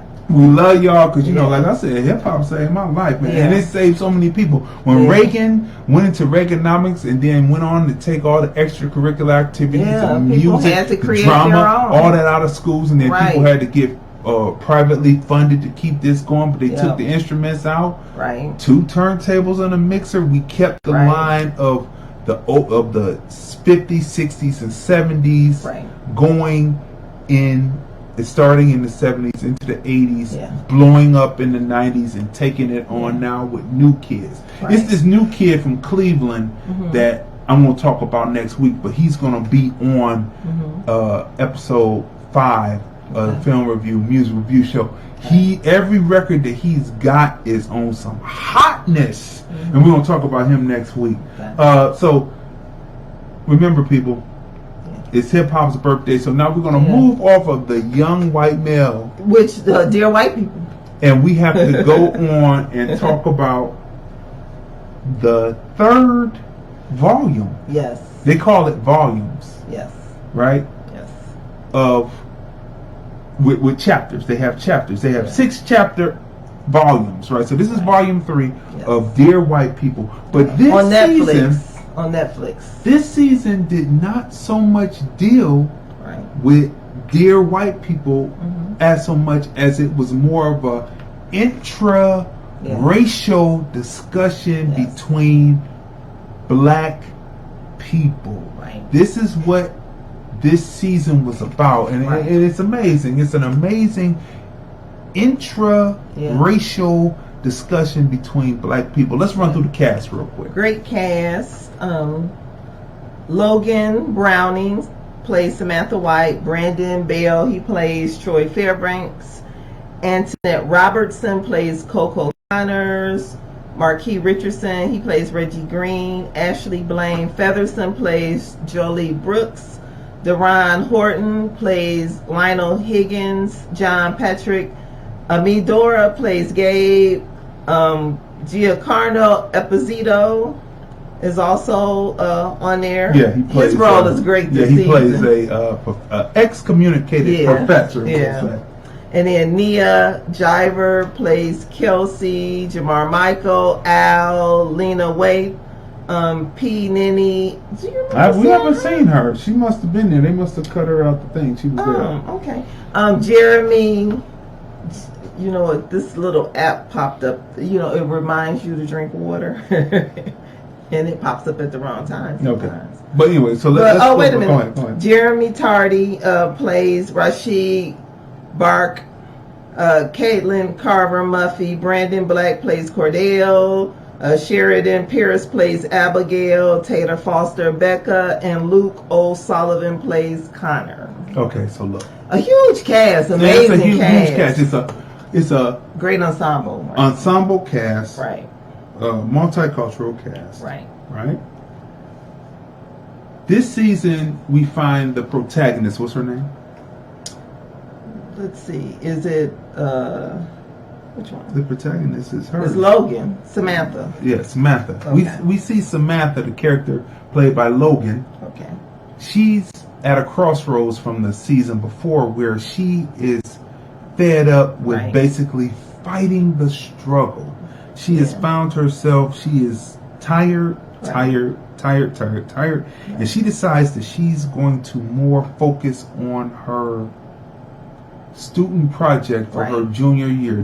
Each year is freshman, sophomore, this is junior year, and she's focusing on her class, her thesis. This is going to be her thesis film, which leads into her senior year, right? And so she's working on it, but what she finds is that her mind is clouded and discombobulated because of what she is trying to walk away from is still afflicting her. What has happened in the previous season. If you haven't seen the previous season, it was guns drawn out and it was real bad, and you know, you have to see it. All this took place on the college campus. And at the same time, characters begin to arc and shift, and they move from their traditional places and start to shift over into other spaces of thought where you wouldn't think they would be. Right. Right? And this is how the season opens up, and she's trying to find her voice. She's trying to find her voice in the piece that she's doing. And this is where it begins and where it kicks off, and this is where we see it now. Do you think there are a few protagonists? Because Antoinette or Coco. Well, she's and then you had Ashley. Well, the through line is about her because she did a program in the first season about dear white people. She was a DJ. Okay, right. That's She true. was a And but then by this season, she has relinquished that. Okay. And she has moved on to the thing. Right. So then it opens up, and then it introduces Joelle, right? It introduces her as being the one who takes over the show, but she takes the show in a different direction. Right. Which the season is like that within certain storylines of people who are, like I said, moving into different spaces of thought. And instead of just saying, dear white people, she incorporates bringing white people on. Right. That sets hers apart. Now, Coco, on the other hand, she is totally arced because she was a writer for a so-called liberal, but really it was a conservative newspaper, but it was masked as being liberal on the college campus, and it was hardly read. Right. But she is arced now because she is taking on the role of, she's kind of like Candace Owens. She's kind of Candace Owens. Oh my gosh! I mean, I know it's kind of a stretch, but she's kind of Candace Owenish because she's not talking about black issues. She's talking about women's issues. So she's talking about maybe like more like that Amy. I can't think of her last name, but she's a conservative and she would be on the talk show. She's talking intersectionality. Okay. So the writers have discombobulated the characters and caused them to walk in different spaces of thought. And it then begins to open up and talk about dialogue that's happening in the real world. So it's beautifully written the way that they changed up the characters, because you will be shocked. You'll say, wow, that person wasn't like that last season. So then you know who they have guest appear. You know who the guest appearance is from the white woman's catnip. Oh yeah, he's on there also. The white woman's catnip. Yeah, he's people. on there. Blair Underwood. And then Laverne Cox is also. Laverne Cox makes a cameo. And Lena Waithe also. Yeah, but he's throughout basically all 6 episodes. Okay. Right? Yeah, he is. So he is based in the storyline. The storyline has to do with a student, and he said, she said, right? So, and that's where we'll stop it right there. So you have to go see this 3rd season. It really opens up. Let me tell you something. The pacing on this, the first 2 seasons, the first season they had to go slow. I don't know if they have new showrunners, new showrunners and new show writers, but the pacing from season 1 and season 2 totally different. This is moving so quick, but you can understand and catch and grasp everything that's happening. But it's moving. It's no doldrums. There's no time. There's no retrospective or no introspection from the characters. This is full steam ahead and moving. There's so much action, not action like action thriller, but so much action within what's happening within the story that they have no time to sit and think. They have to go in and do what they have to do. Right? So you have to see this. I think the third season, well, not 3rd season, volume 3, with 6 chapters, is well worth seeing. I would agree. So what would you give it? What would you give it? I would give it a 10 because I love the writing, and like you said, I mean, it's so good, like from beginning to end. It's just like we started it, and before you know it, the season was over with. So I mean, it's like that good. It's just like after one episode, it rolls into another one, and then you just end up watching it, and it just keeps goes, going. Yeah, like keeps going. Real. They did a really good job. Yeah, so I'm looking for season 4. Season 4, yeah. To it too. It's definitely on its way up, and they come into senior year. Yeah. Which this is going to be very interesting to see what they do. Yeah. On senior year, right? Yeah. So Rick Ross, right? No. We're gonna cover Rick Ross next week. Okay. Because we're gonna let people have enough time to watch the original Car Wash, 1976. Right. And to listen to Port of Miami. Excellent. Rick Ross. Yeah. This is hip hop. Yeah. At its best. Right. There's one song, I will say this real quick. There's one song on there for hip hoppers, people who write rhymes, kind of say this. Each bar, Rick Ross is telling a complete thought and narrative that builds into the next bar that takes you there. And the first opening 4 bars tell you his whole experience leading up to a situation, and then the song takes off from there. I'm telling you, it is well written. We're going to talk about it next week. Yeah. Rick Ross is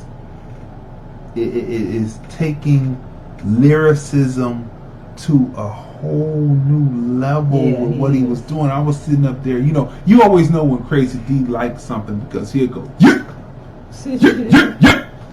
I hear the verse say, yeah.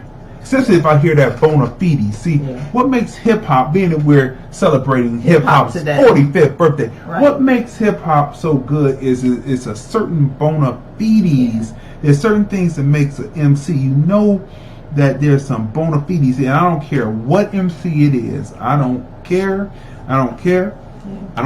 This is bona fides. Somewhere in their life, they have recordings where they have done this, even if they are squeaky clean now, they have done this. There are certain bona fides. One is, you're not better than me. It's the male machismo. Me, when I interviewed RZA, which that interview is up on YouTube. All you got to go is to YouTube, Lordland Films. RZA is from the Wu-Tang. Right. You're not better than me. That's one thing. I am, and because you're not better than me, because of my wordplay, I'm going to be able to have the finer of things than you, and your woman's coming my way. Those are 3 pieces of hip hop bona fides, and then there are sub topics that go along with that. Yeah. In that, I have a question. Go ahead. Why is it okay? So if we go by the definition, like you said, of what hip hop is. No. Hip hop as a culture is one thing. I'm talking about as the MC. Oh, as the MC. As the MC spitting. So if we're talking about MCs, then I noticed the difference when male MCs spit, and then how they are respected and how their lyrics are admired and revered, right? But when a female MC does it, then she's negative, or she's a bitch, or she's mean. Well, shouldn't women be in the house barefoot and pregnant? See, that's what I'm saying. No, I'm just saying, like, really. That's the thought pattern. Nobody wants to hear, right? Nobody wants the MCs out there in hip hop. Nobody wants to hear a woman talking about the same things men are talking about, right? They don't want to hear that, right? Because they want their women to be wholesome. They say when they come home, they don't want their women to be talking about what they're going to be doing in the bedroom and stuff. They don't want to hear that. So they want to hear. They want to hear the men talk about it and be the male machismo and conquer. And I'm going to take your woman. And we don't want to hear women talking about you wasn't that good. I think people. I got with you because you only had money, and I took my money and handed it back to my man. And then what would that make her man. That will make her man a Mac because she's taking the money that you gave her and giving it to another man. That would make him a Mac and not you. Okay, they don't want to hear that. No, but see the thing about it, and that's kind of that sexist because I think where people get things confused, like I'm one that listens to like lyrics, even R&B. I mean, since I was a kid, like, I've been a lyrical. I'm not just the music sounds great. I listen to the lyrics, like every song, the words, right?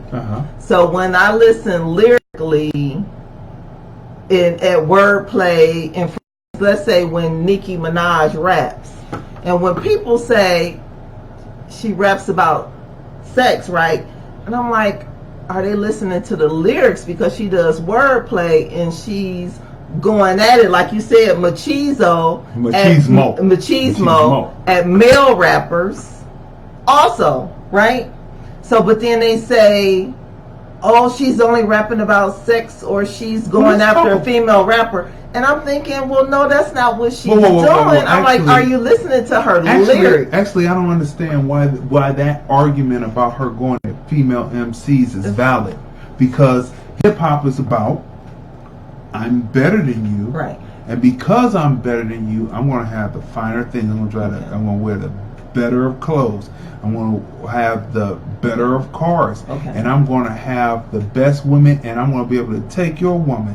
So on the converse or on the other side of things, then the women would be able to rap and talk to each other about that.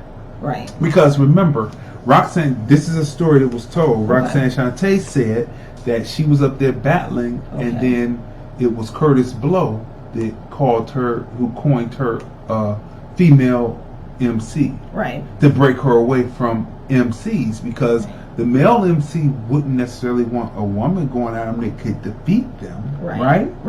So then, because he thought that hip hop was going to be harmed somehow, he wanted to do that. I got to check that factual. We'll come back next week and make sure that it was Curtis Blow. It was one of the pioneers that she said in her interview that he did that, right? And separated her, and that's how the term female MC, instead of before everyone was just MCs, male and female, it was all MCs. They broke it apart because they thought that hip hop wouldn't be taken seriously if all of a sudden women were at the helm too. And so this is part of the Happy Birthday Hip Hop too that has to be discussed. Well, let's look at Nicki Minaj for a minute.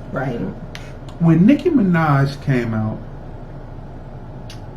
I didn't see her as talking about sex. She didn't. So much as, just within the regular discussion of what hip hop is. Where people caught up in just the visuals, I think. I think it was visual. And they didn't listen to the lyrics. And she talks about she had the what was the DVD, the Come Up? She had old boy on her show, and he talked about how he didn't know what he didn't go to college for marketing. He knew what the streets wanted, and she wasn't agreeable with how he was trying to dress her up to look like another Little Kim. But that's water under the bridge, and they've squashed that now. But when I first heard her, I did not hear her really talking about sex. I heard her going in her rhymes. Right. And so it was funny because I forget what city in Ohio it was, and I was sitting there, and that's when she first came out, and I was watching, and the person had got her a birthday gift. It was a female radio jock, and she had got her birthday gift, And so so Nicki Minaj, it's in a bag, and Nicki Minaj looks in it, and it's one of those big, oversized dildos. Like looks like a real male prosthetic with the balls and everything. It's real oversized. And I said, what kind of gift? And she was like, oh, and she had to play it off, but it looked like to me. She probably would never remember this, but it was on film, and I was like, why would they do that? And first of all, I thought, well, they are in a different part of Ohio, because that was not Cleveland. But it was a different part, and I was like, why did they do that? And then she was like, oh, thank you, and just went on, but she wasn't Little Kim. Though Little Kim can spit, but that was just that time period that they were in, and what was expected from a female to do Right. when she was backed by a male MC. Right. Right. Right. Nicki Minaj is cut from a different cloth, Right. where she's an MC, Right. and she will go at dudes, go at women, and everything, and that's what hip hop is. So that argument about her going at different people doesn't make sense, because hip hop is, again, Right. I am better than you, Right. with my lyrics, and because of that, I will have the finer of things than you, cars, clothes, and I will have the best women, and I will be able to take your woman. Your woman will walk my way just because of the vocab that I spit. That's hip hop on its rawest level. So are some people, are they threatened, or like this one line, she says this a lot, which is one of my favorites, or when she say all these bitches are my sons. So then she's talking about males. She's talking about males also, too. Right. So it's just like, so I don't know. I just get confused when people, to me, it's sexist to just throw all of the women into like in one pot. It's just like men, like Jay-Z. What's his name? Wiz Khalifa. Right. So Wiz Khalifa, right, is like, I think of him as a fun rapper. Fun hip hop rapper, right? So that's his lane. He's a fun rapper and he can flow, right? But don't get it twisted. He can flow. J. Cole is a rapper who can flow, as well as Kendrick, like conscious rappers, right? Okay. So everybody, has their lane. Stop right there. But what do they all have in common? They're men. They're men. What do they all have in common in at least one? I'm going to be generous and be low number and say within 2 or 3 songs on that album. What do they all have in common? They kick the hip hop bona fides. Right. But so does I am better. Right. Okay. Because I'm better, I will have the finer of things than you, and your woman will come my way because of that. Right. So that's to be a hip hop artist. Okay. No matter what part of the genre you're in. Right. I would even dare to say that gospel rappers will say, I kick about Jesus better than you, so then the people will, so the women change from, it changes from women to the flock will flock to me because I come better, and I will thus be prosperous and have the finer of things because I have honed my vocal skills to the point, and I am in line with Jesus and God, and I will come and bring the word better than you, and that's the way it is, because that's what hip hop. But however, people, now I'm talking about MCing, but what hip hop is MCing, DJing, graffiti, breakdancing, and having fun, So and then you'll know you're still number one. Right. And so what I'm saying is because you're silly. And because excuse me, another beat. Boom, boom, dun, here we go. I'm waiting for an MC to take that beat again and bring it. You know, Chris, I'm still number one. So so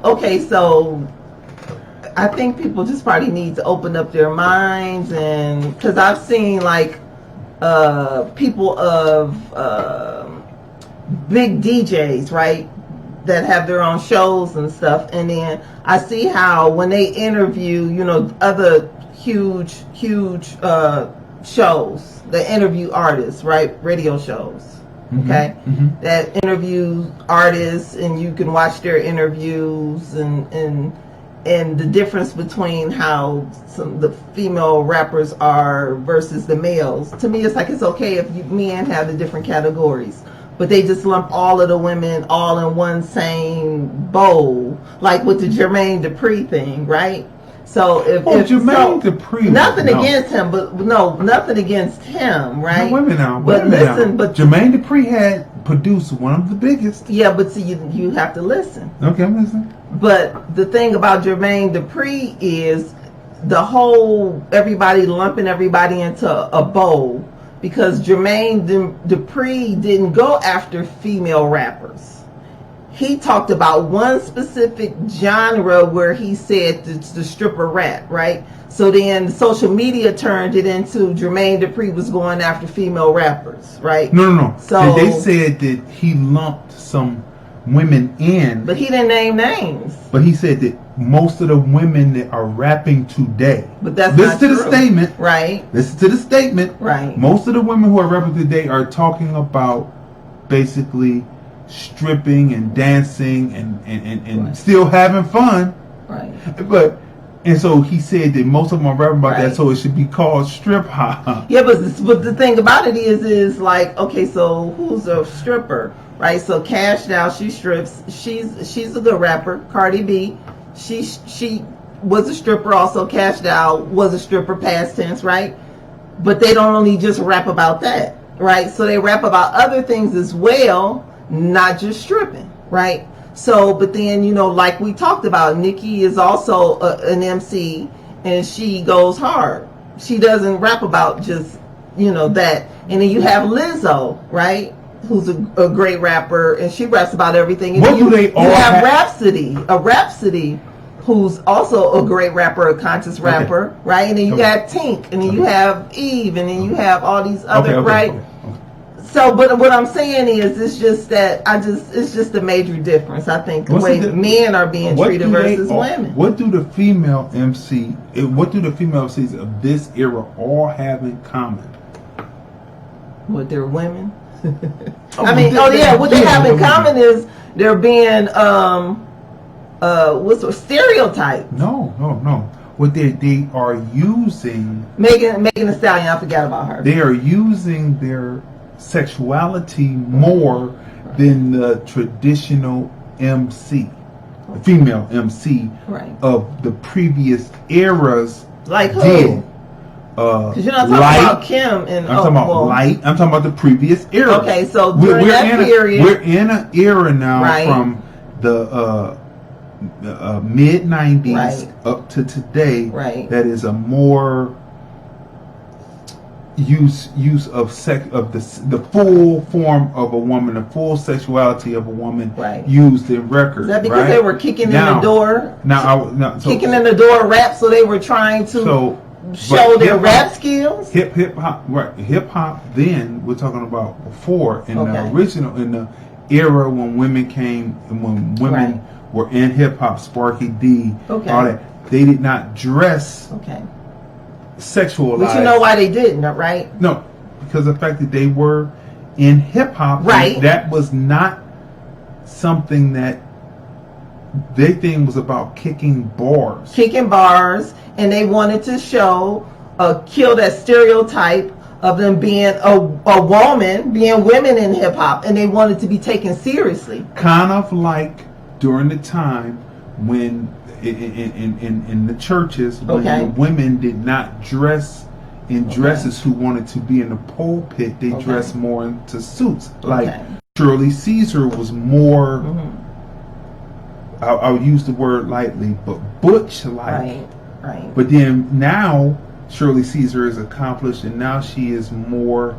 Now she is more feminine, wearing dresses. Thing, but in the beginning, to be taken seriously, boom. Okay. So that's what that was. So So what I'm saying is, now we're looking at this era, which has been an era for a while, where they said, "Well, you're going to take us seriously. And we're going to dress the way we want to dress." Okay, right. And so, there's nothing wrong with that. You take the slings and arrows that come with that. Well, then people need to stop being sexist. Just like there are a group of women, who are the natural hair women, who will talk about men and say that they are misogynistic because they talk about that bona fide. So you have to take the slings and arrows with it, and it will always be that way because there were always people who were in the sporting life, and there were always the people who were more conservative. Well, that's just okay. And then Trina, she raps about everything. She doesn't just rap about sex. So, I mean, it's just this whole stereotype, and it's just the double standard because it's okay for all of the rappers, like someone was saying on their show, all of the men, they rap about the strippers, right? They rap about the jury and the cars. Not all of them. Well, it's just a certain group, like I said. That's hip hop on the video. But that's just not all hip hop, because not everybody raps about that. So then what should happen is, on this 45th birthday of hip hop, right? This is a great discussion. Chime in if you feel. Okay. If they should not worry. Okay. About it. But not worrying, but people are being blackballed because of... Who is it? Who? For instance, Nicki's music was not being played because a certain DJ had an issue with... Remember now, what I hear is the ice is thawing on that, because once she had Waka Flocka's mom, Deb, right, on the show, and she was her manager. Oh, Queen Radio, that was. And she had, I can't think of his name, the come up Fendi. Right. When they had him on there, and they were able to first dispel something that someone who was close in her camp lied about, right, and said that she actually has written all of her lyrics. That's one thing. So once they were able to dispel that, and also that the rumors about her being rude to a certain female MC, that was dispelled. That actually that female MC who had been in the game first was actually the one that was rude to Nicki. Actually was rude to Nicki because it was my place is being taken. That's what the elders usually do. This rapper listen to Queen Radio, the last interview.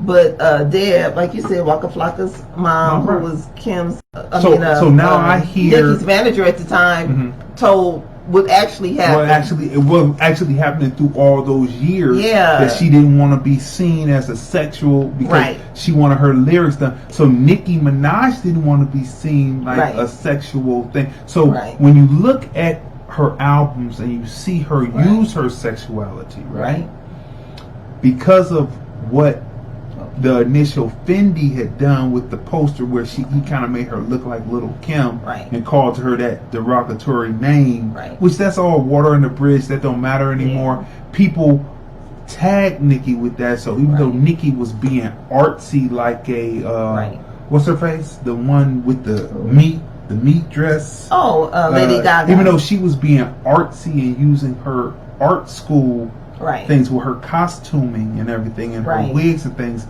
they clumped her into being one category, a stripper, so that goes with the territory with female MCing. Yeah, but see, what I'm saying is, just like the male MC, but if I can see that there are different genres and categories in hip hop, like when we talked about it, I forgot to say in country now we have Lil Nas X, doing country, rap. And so what I'm saying is, just like you have and Too Short, who I love, so and then he has his type of rap, his style. But I will say again, but why can't women have different? All the women are like just clumped in one category together. Here's what it is. It's just like how black people will say, how come white people always do that? You have to, how come, this is what we talked about when we talked about the young white male. I was talking to someone, they said, well, they will never do that. They will never classify them. It's not what they do, it's what we do. So as black people, we have to classify and have to act. That's what female MCs have to do. They have to classify and act accordingly to it. And that means that the female MCs, the ones who choose to dress sexy, the ones who don't, the ones in between, the ones that have different subject matter, all that, they have to decide how to come together and say that no matter what style you do, we're going to be with you, and we're not going to let and be one unit, They're not going to let men. But remember, people, DJing, hip hop is MCing, DJing, graffiti, breakdancing, and having fun, and you will still be number one, and you should have the freedom to dress how you want. That would be a never rap the way you want, just like because the black male raps with machismo, he is seen as a criminal.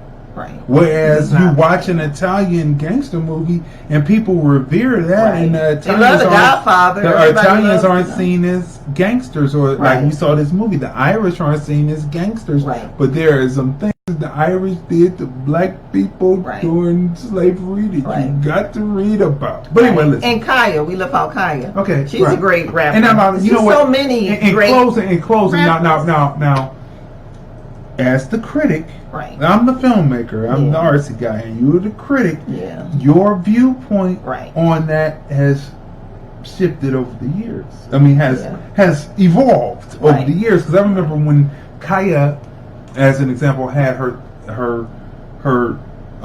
video out, and it was not so necessarily that, you know, that she was standing up there, and I thought it takes a lot to do that. Right. And you would agree now that it takes a lot to do that, to stand up there and do that, right? She has a great podcast. Check out Kaya's. Great podcast. Right. So people, that's going to go with the territory. People who rap machismo, they're going to see them as criminal. Women who rap and they're sexy with their with how they dress, and when, even though they're putting lyrics across, they're going to be seen as strippers. Right. That is what it is. Jermaine Dupri Yeah, is not wrong with that, because women he's not wrong, but because we have women. to Let me be finish that, because open-minded. I never got the chance to finish this before we get off, because Okay. we've got 9 minutes left. Okay.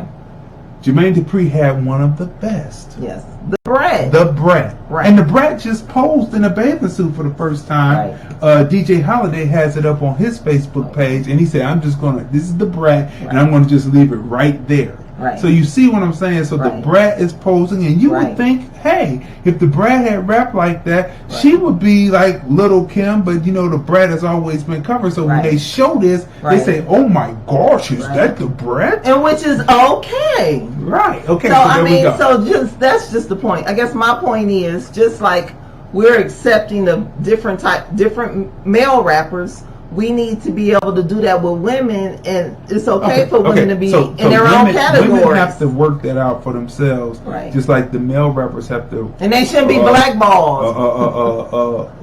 Work that out against versus the women who are the natural hair women, who were at Spelman and kept Nelly, because he had the booty and booty videos, and they kept them from coming to find his sister to find a match. Well, that goes a into bone marrow people match. shouldn't So be here we are. judgmental, right? So They here we are. shouldn't have So when we judged look them. at it, which Because one? there Let's are- go on to Leland Williams. Hey, He just Leland, chimed in. because there are as some we close people, out. we know of some people who say, oh, I don't like rap music or hip hop, I don't listen to it.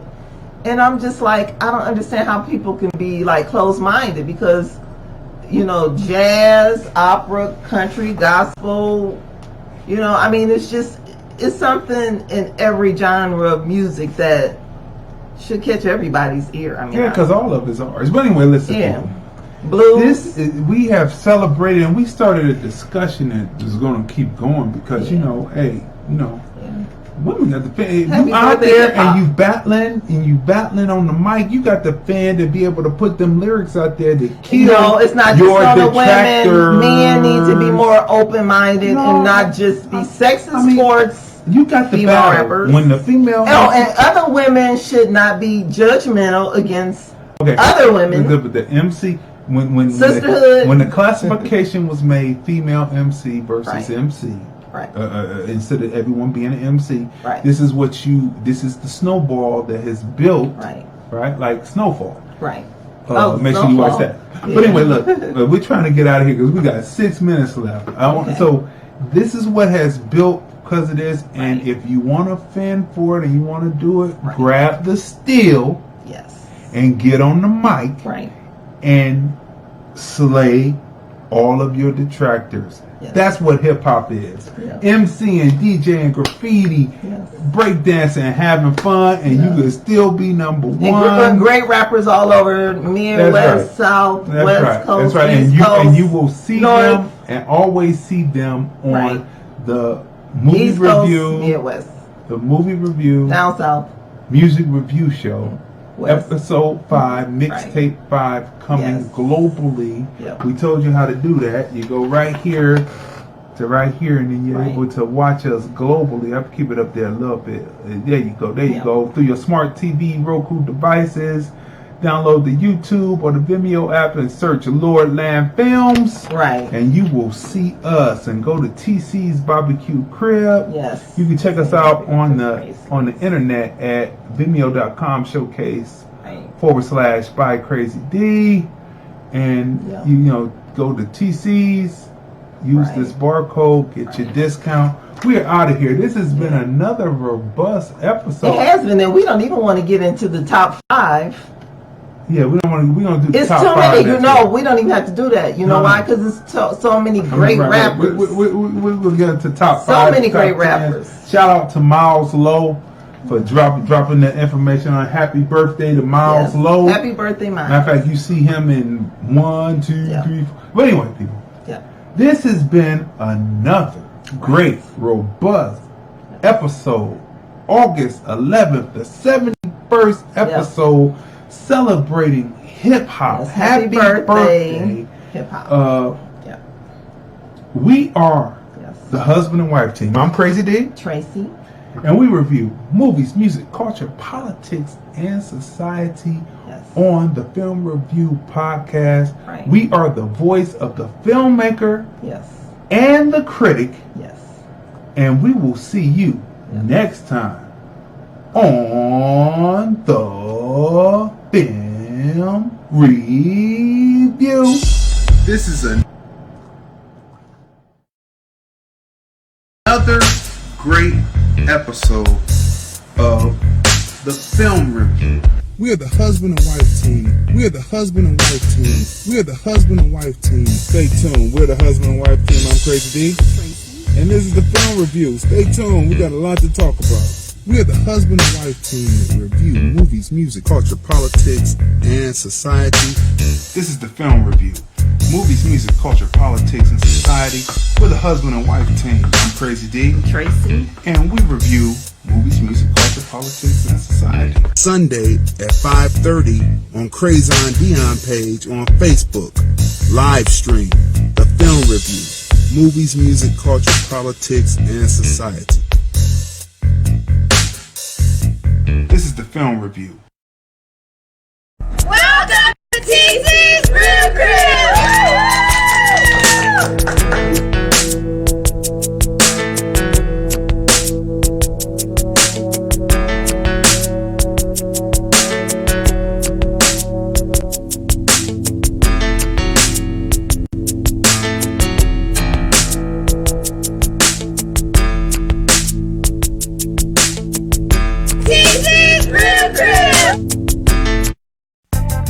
Here's the thing about your movie, why I made the curator's pick of the Hollywood Fringe Festival. Community, heart.